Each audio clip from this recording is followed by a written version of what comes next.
સ્વાગત છે આપનું નેશન પ્લસ ન્યૂઝમાં। હું છું આપની સાથે હેતલ ભગત। નર્મદા જિલ્લામાં ઉત્તર વાહિની નર્મદા પરિક્રમા કરનારા લાખો શ્રદ્ધાળુઓ માટે ખુશીના સમાચાર સામે આવ્યા છે।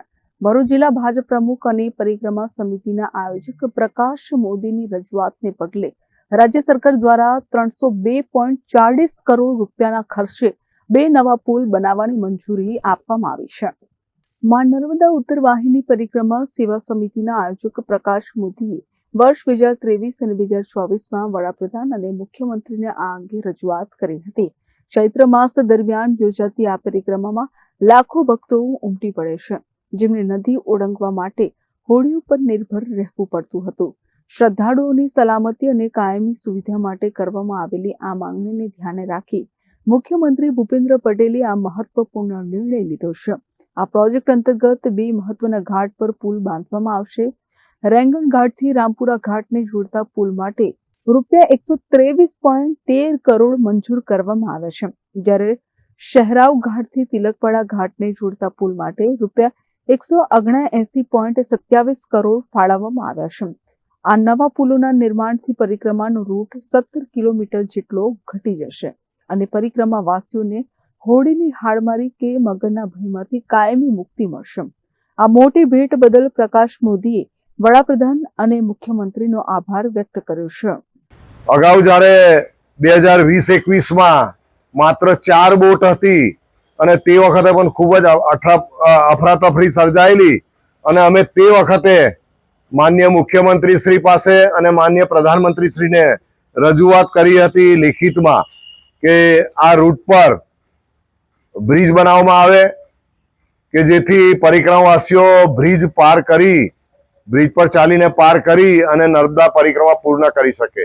કેમ કે બોટની સંખ્યા વધારવી અને કોઈ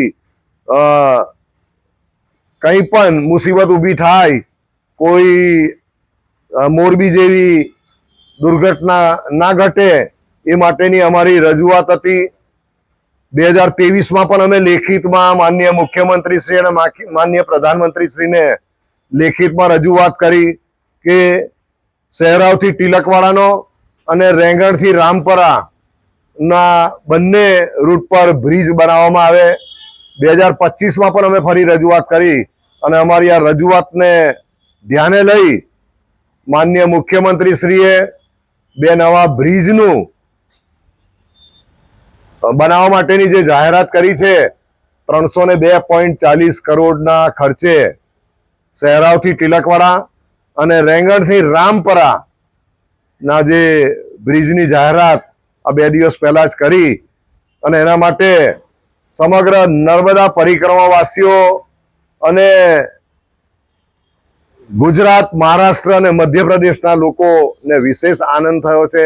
અત્રે ઉલ્લેખનીય છે કે આ પુલો માત્ર પરિક્રમાવાસીઓ જ નહીં પણ સ્થાનિક 11 ગામોના 18,000થી વધુ લોકો માટે પણ આશીર્વાદરૂપ સાબિત થશે।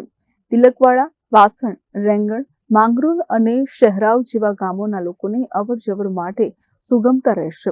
ખાસ કરીને ચોમાસા દરમિયાન શાળા કોલેજ જતા વિદ્યાર્થીઓને અવરજવરમાં પડતી મુશ્કેલીઓનો કાયમી અંત આવશે। Bureau report, nation plus news, Bharuch. સમાચારોના સતત અપડેટ મેળવવા માટે અમારી નેશન પ્લસ ન્યૂઝની યુટ્યુબ ચેનલને સબસ્ક્રાઇબ કરો, બેલ આઇકન દબાવો અને જોડાયેલા રહો ફેસબુક, ઇન્સ્ટાગ્રામ અને ટ્વિટર પર।